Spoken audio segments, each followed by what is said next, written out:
सुबह की नींद इंसान के इरादों को कमज़ोर बनाती है। मंजिल को हासिल करने वाले कभी देर तक नहीं सोते। गुड मॉर्निंग एवरीवन, मैं हूं एसके और स्वागत है आपका हमारे YouTube channel SK super study में।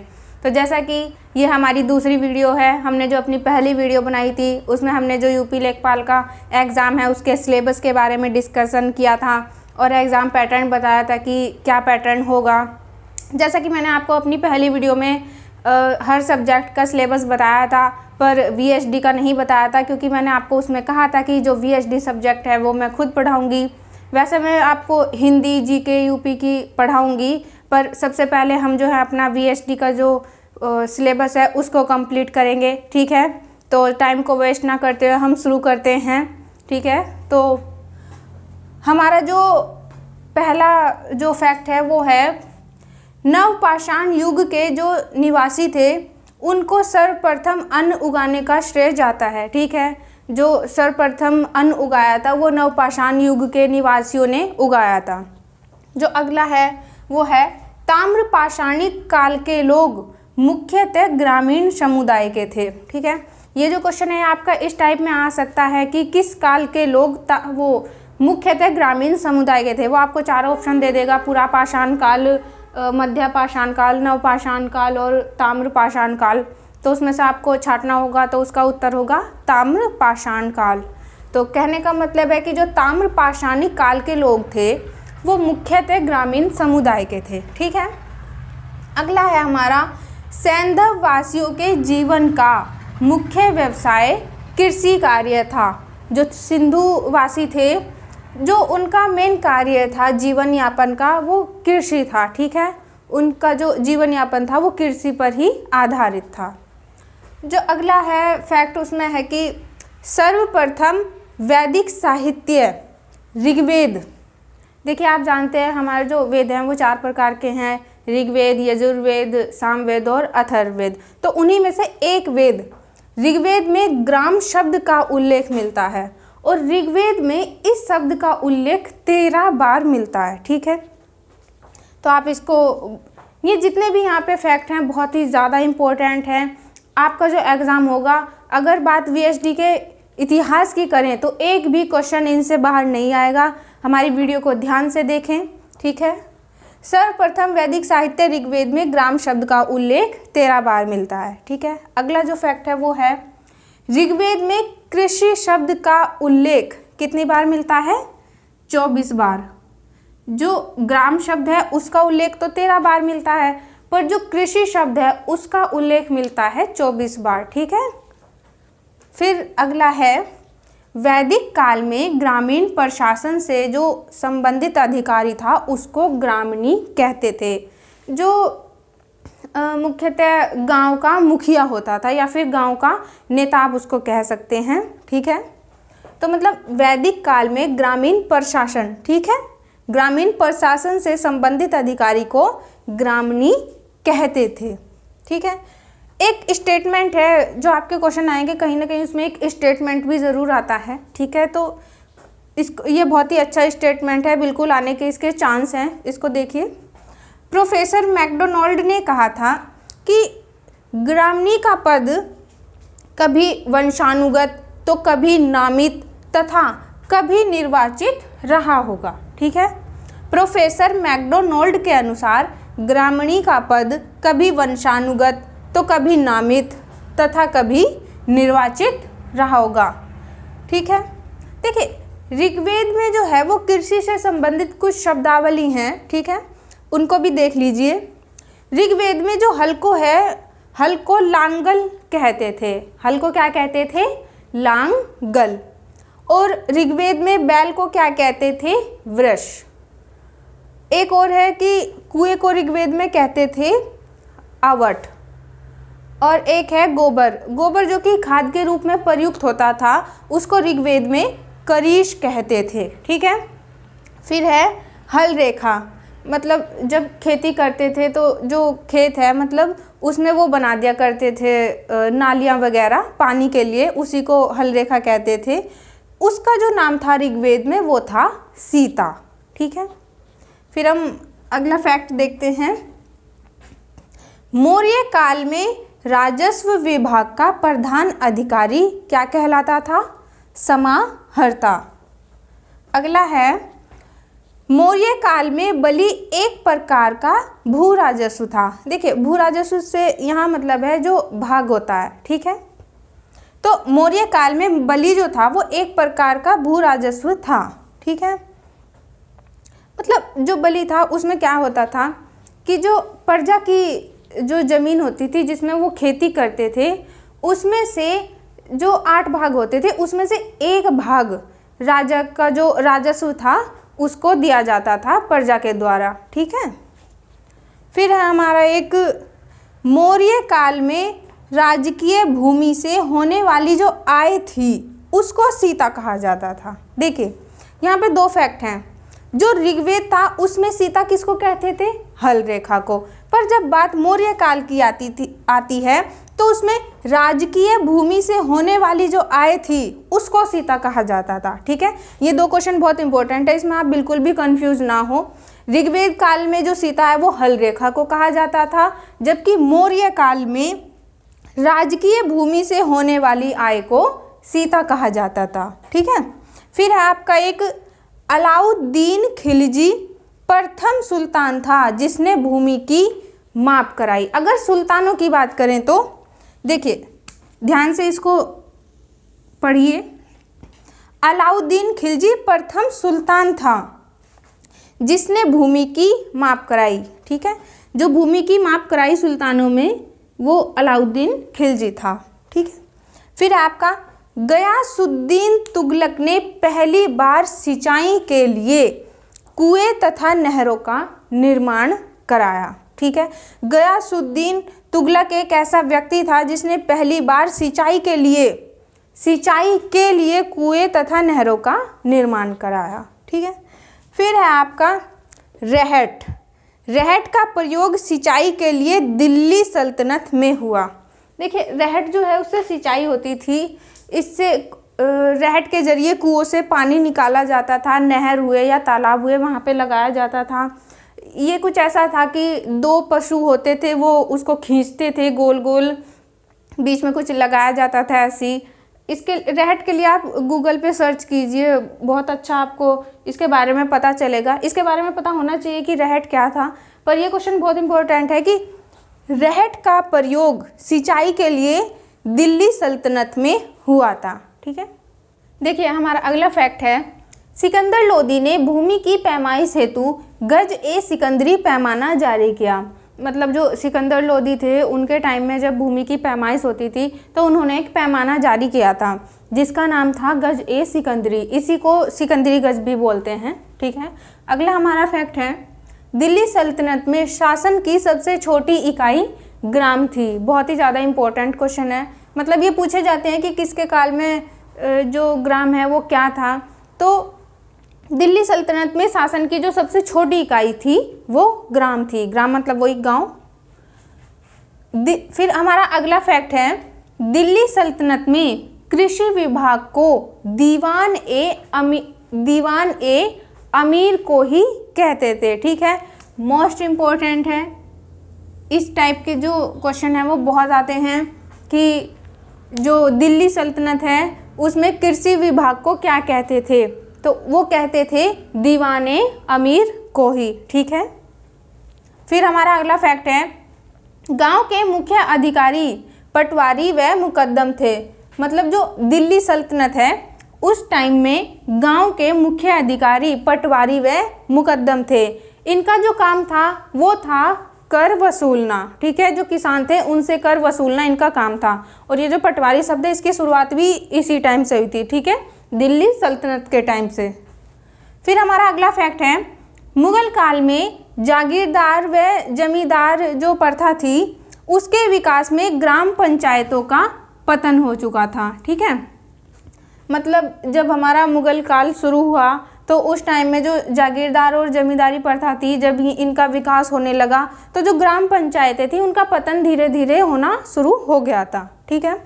फिर हमारा अगला फैक्ट है, बाबर ने भूमि की पैमाइश हेतु गज ए बाबरी पैमाना जारी किया। ठीक है, जिस प्रकार सिकंदर लोदी ने गज सिकंदरी पैमाना जारी किया था, उसी प्रकार बाबर ने भूमि की पैमाइश हेतु गज ए बाबरी पैमाना जारी किया था। ठीक है, अगला हमारा फैक्ट है, शेर शाह सूरी मतलब शेर शाह सूरी ने भूमि की पैमाइश हेतु सिकंदरी गज, वही गज ए सिकंदरी गज व सन की डंडी मापक का प्रयोग किया था। ठीक है, बहुत इंपॉर्टेंट है, वो क्वेश्चन इस टाइप का आता है वैसे तो, कि जो सन की डंडी मापक है इसका प्रयोग किसने किया था, तो वो किया था शेर शाह सूरी ने। ठीक है, मोस्ट इम्पॉर्टेंट है, इसमें जितने भी फैक्ट हैं वो सबके सब मोस्ट इम्पॉर्टेंट हैं। ठीक है, फिर हमारा अगला फैक्ट है, मुगल काल में बिती कची, देखिए, ठीक है, बिती कची कृषि संबंधी जरूरी कागजात व आंकड़े तैयार करता था। ये बहुत ही ज़्यादा इम्पोर्टेंट है, ये जो वर्ड है, देखिए वर्ड पर भी बहुत ज़्यादा ध्यान दीजिए, कौन सा वर्ड कैसा है, बहुत ही अजीब सा है और अलग सा है। तो मुगल काल में बिती कची जो था वो कृषि संबंधित जरूरी कागजात और आंकड़े तैयार करता था। ठीक है, ये एक अधिकारी होता था जिले स्तर का। ठीक है, जिस प्रकार जिले में आजकल डीएम है, तो जो कृषि के जो जरूरी कागजात और आंकड़े जारी करता था वो बिती कची था, जो कि जिले स्तर का एक अधिकारी था। ठीक है, फिर हमारा अगला फैक्ट है, मुगल काल में कानूनगो पटवारियों का प्रधान होता था। ठीक है, तो ये भी बहुत ज़्यादा इम्पोर्टेंट है कि कानूनगो क्या था, तो कानूनगो पटवारियों का प्रधान होता था। ठीक है, क्वेश्चन आपसे वो इस प्रकार भी पूछ लेगा कि कानूनगो पटवारियों का प्रधान किस काल में होता था, तो जो मुगल काल है उसी में कानूनगो पटवारियों का प्रधान होता था। ठीक है, अगला हमारा फैक्ट है, मुगल काल में कृषि के आधार पर, कृषि मतलब खेती के आधार पर भूमि 4 भागों में विभाजित थी। ठीक है, मुगल काल में कृषि के आधार पर भूमि 4 भागों में विभाजित थी। वो क्या थे, पोलज, परती, चाचर व बंजर। देखिए, जो पोलज भूमि होती थी उस पे साल में एक बार खेती होती थी। ठीक है, इनके जो मैं बता रही हूँ उसे ध्यान से सुनिए, ये क्वेश्चन आते हैं। ठीक है, पोलज जो था उसमें साल में एक बार खेती होती थी। जो परती भूमि थी इसमें 2 वर्ष के अंतराल पर खेती होती थी। इस भूमि में वो इसलिए होती थी ताकि जो भूमि की उर्वरकता है वो बनी रहे। ठीक है, फिर है चाचर, चाचर में 4 वर्ष के अंतराल पर खेती होती थी। और जो बंजर है, बंजर जो भूमि आप जानते ही हैं कि खेती योग्य नहीं होती है। ठीक है, तो ये जो 3 भूमि थी, पोलज, परती और चाचर, इनसे कर वसूला जाता था। पर जो बंजर भूमि थी उस पर जब खेती नहीं होगी तो कर कहाँ से वसूलेंगे, तो इसलिए जो बंजर भूमि थी वो कर मुक्त थी। ठीक है, फिर हमारा अगला फैक्ट है, मुगल काल में कृषक 3 भागों में विभाजित थे। ठीक है, मुगल काल में जो किसान थे वो 3 भागों में विभाजित थे। वो कैसे थे, खुदकास्त, पाहीकास्त और मुजारियन। देखिए, खुदकास्त जो किसान थे वो ऐसे थे कि जिस गांव में रहते थे तो उसी गांव में खेती करते थे। ठीक है, वो खुदकास्त किसान थे, जिस गांव में रहते थे उसी गांव में खेती करते थे अपनी खुद की ज़मीन पर। जो पाहीकास्त थे वो क्या करते थे, वो दूसरे गांव में जाकर जो भूमि थी उस पर खेती किया करते थे। ठीक है, जो मुजारियन किसान थे उनका काम क्या था, मुजारियन खुदकास्त जो किसान थे उनसे भूमि किराए पर लेकर उसमें खेती करते थे। ठीक है, जो मैं बता रही हूँ उसको बहुत ही ध्यान से सुने, इनके बारे में भी पूछा जाता है कि मुजारियन कृषक कैसे थे, तो आपको बताना होगा जो मुजारियन कृषक थे वो खुदकास्त, ठीक है, खुदकास्त किसानों से भूमि किराए पर लेकर उस भूमि पर खेती करते थे। ठीक है, फिर हमारा अगला फैक्ट है, मुगल काल में भूमि कर मतलब कर के बेस पर जो भूमि थी वो 3 भागों में विभाजित थी। देखिए, ये जो मैंने अभी बताया ये था कि मुगल काल में कृषि के आधार पर भूमि 4 भागों में विभाजित थी, मतलब खेती किस टाइप की होती थी उस आधार पर। और जो ये है वो ये है कि मुगल काल में भूमि कर मतलब कर के आधार पर जो भूमि थी वो 3 भागों में विभाजित थी। उनके नाम क्या हैं, खालसा, जागीर, सयूरगाल। ठीक है, जो खालसा भूमि थी उसको शाही भूमि कहते थे। ठीक है, और जो जागीर थी, जागीर भूमि में क्या होता था कि जो वेतन होता था उस वेतन में कुछ धन वगैरह ना देकर भूमि दे दी जाती थी, ठीक है, तो उसी को जागीर कहते थे, ठीक है। फिर आपका सयूरगाल। सयूरगाल क्या है कि जो शासक थे उनकी तरफ से जो भूमि थी वो अनुदान में दे दी जाती थी, ठीक है। तो इसी कारण जब ये दान में दी जाती थी तो इस पर कोई टैक्स नहीं था, मतलब कोई कर वगैरह नहीं लगता था, और इसी कारण इसको मिल्क बोलते थे, ठीक है। जो सयूरगाल है इसको मिल्क बोलते थे। बहुत ही, हर एक फैक्ट बहुत ही ज़्यादा इम्पोर्टेंट है, ठीक है। तो जो सयूरगाल है उसको मिल्क बोलते थे, किस लिए? क्योंकि उस पर कोई कर नहीं लगता था और जो भूमि थी वो अनुदान के रूप में दी जाती थी, ठीक है। फिर हमारा अगला फैक्ट है 1570 से 71 ईस्वी में टोडरमल, जो कि अकबर के टाइम के थे, इनफैक्ट उनके नवरत्न थे, उन्होंने खालसा भूमि मतलब शाही भूमि पर भू राजस्व की नवीन प्रणाली जब्ती शुरू की, ठीक है। क्या शुरू की? जब्ती। देखिए ये जो जब्ती थी इसमें कर निर्धारण की 2 पद्धति थी, ठीक है। कर निर्धारण मतलब कर के बेस पे कर कैसा होगा, तो जो 2 पद्धति थी वो थी तखसीस और दूसरी थी तहसील, ठीक है। यहाँ इतना ही जानना काफ़ी होगा, ठीक है। जो जब्ती थी उसमें कर निर्धारण की 2 पद्धति थी, तखसीस और तहसील। देखिए एक क्वेश्चन भी होगा कि जो तहसील शब्द है वो किस काल का है, तो जो तहसील शब्द है वो मुगल काल का है, ठीक है। ये भी बहुत पूछे जाते हैं, ये क्वेश्चन आया हुआ भी है लेखपाल के एग्जाम में, ठीक है। तो ध्यान रखिए जब्ती जो थी वो जब्ती में कर निर्धारण की जो थी वो 2 पद्धति थी, तखसीस और तहसील, ठीक है। फिर अगला हमारा फैक्ट है मुगल काल में अक्षेत्रफल की इकाई बीघा थी, ठीक है। वो ये भी पूछ लेगा कि जो बीघा की शुरुआत है वो कहाँ से हुई, तो आपको पता होना चाहिए मुगल काल में अक्षेत्रफल की इकाई बीघा थी, ठीक है। फिर अगला हमारा फैक्ट है अकबर ने भूमि की पैमाइश हेतु सिकंदरी गज, जो सिकंदरी गज था उसका जो साइज था वो ये था 39 अंगुल या फिर 32 इंच, ठीक है। उसके स्थान पर इलाही गज, ठीक है। अकबर ने सिकंदरी गज के स्थान पर इलाही गज जो कि 41 अंगुल या फिर 33.5 इंच का था वो प्रचलित किया, ठीक है। ये सारे क्वेश्चन जितने भी हैं बहुत ही ज़्यादा इम्पोर्टेंट हैं, ठीक है। तो अगला हमारा फैक्ट है शिवाजी के समय में अष्टप्रधान योजना का संबंध प्रशासन व्यवस्था से था। देखिए आप जानते हैं जो शिवाजी थे वो मराठा शासक थे, इनके टाइम में अष्टप्रधान योजना का शुभारंभ हुआ था। अष्टप्रधान योजना जो थी वो क्या थी, शिवाजी का जो परिषद था वो अष्टप्रधान था, ठीक है। उसमें 8 मंत्री थे जिनका अपना अपना विभाग होता था, ठीक है। जो ये मंत्री थे ये केवल जो शिवाजी थे उनको सलाह देते थे, ठीक है। उनका जो काम था वो केवल सलाहकार का था, वो कोई भी स्वतंत्र नहीं थे कि वो कोई निर्णय ले सकें।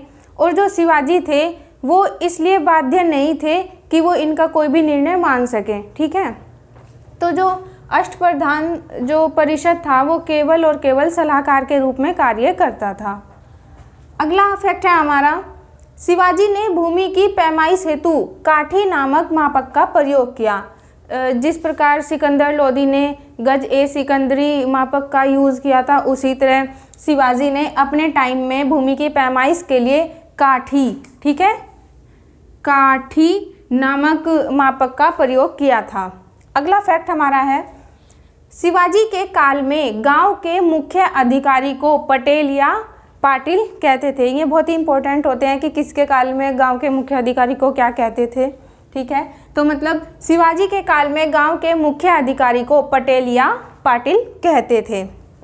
फिर हमारा 1793 ईस्वी में कॉर्नवालिस ने भू राजस्व की स्थायी बंदोबस्त प्रणाली प्रारंभ की। देखिए ये जो स्थायी बंदोबस्त प्रणाली थी ये क्या थी, जो कि 1793 में कॉर्नवालिस द्वारा शुरू की गई थी। इसमें क्या था, ईस्ट इंडिया कंपनी और बंगाल के जमींदारों के बीच कर वसूलने की एक कर वसूलने का एक सिस्टम था, ठीक है। इसमें क्या होता था, जो ईस्ट इंडिया कंपनी है उनके द्वारा जो बंगाल के ज़मींदार हैं 10 वर्षों तक का कॉन्ट्रैक्ट होता था, ठीक है। उस दौरान वो कर वसूलते थे और उसके बाद अगर जो ज़मीन का मालिक है, जो ज़मींदार है, अगर उसकी मृत्यु हो जाती थी तो वो अपने आप ही उन 10 वर्षों के अंतराल में जो उसका वारिस होता था उसके पास आ जाती थी, ठीक है। पर 10 वर्षों के अंतराल में एक निश्चित टाइम दिया जाता था कि इस दिन तक आपको जो कर है वो जमा करना है, और अगर वो कर आप नहीं जमा करोगे तो आपकी भूमि नीलाम कर दी जाएगी, ठीक है। तो यही था स्थायी बंदोबस्त। फिर है हमारा टॉमस मुनरो व कैप्टन रीड ने रैयतवाड़ी व्यवस्था प्रारंभ की, ठीक है। ये भी कुछ स्थायी बंदोबस्त जैसी ही है। जो देखिए, पहले हम जानते हैं कि रैयतवाड़ी जो है इसका मतलब क्या है। रैयतवाड़ी 2 शब्दों से मिलकर बना है, ठीक है। रैयत और वाड़ी। देखिए, रैयत का जो मतलब है वो है किसान, ठीक है। किसान को क्या कहते थे, रैयत। और जो वाड़ी है इसका मतलब होता था बंदोबस्त, ठीक है। ये बहुत ही इम्पोर्टेंट है, मतलब भी पता होने चाहिए, ठीक है। तो रैयतवाड़ी का जो मतलब था वो था, रैयत का मतलब था किसान और वाड़ी का बंदोबस्त, ठीक है। तो इसमें क्या था, जो किसान थे और जो ईस्ट इंडिया कंपनी थी, ठीक है, उनके बीच सीधा कॉन्ट्रैक्ट था। उसके बीच में कोई भी आपका जमींदार नहीं था और ना ही कोई बिचौलिया था कि उसके द्वारा कर दिया जाए। जो किसान थे वो सीधा कंपनी को ही कर देते थे, ठीक है। यही रैयतवाड़ी व्यवस्था थी। जो अगला फैक्ट है वो है आपका महलवाड़ी बंदोबस्त पद्धति के जन्मदाता होल्ट मैकेंजी व रॉबर्ट मॉर्टिन बर्ड थे। मोस्ट इम्पोर्टेंट है, वैसे सारे ही मोस्ट इम्पोर्टेंट हैं अभी तक जितने भी कराए हैं, ठीक है। महलवाड़ी, देखिए महलवाड़ी का मतलब क्या था, जो एक गांव होता था उस गांव को ही महल कहा जाता था, ठीक है। ये जो है ये तीनों की तीनों कहीं ना कहीं सेम है, ठीक है। महलवाड़ी में भी ऐसा ही कर वगैरह का सिस्टम था, कंपनी को कर दिया जाता था, ठीक है। तो जो महलवाड़ी का मतलब है वो था कि जो पूरा गांव है उसको महल मान लिया जाता था, ठीक है।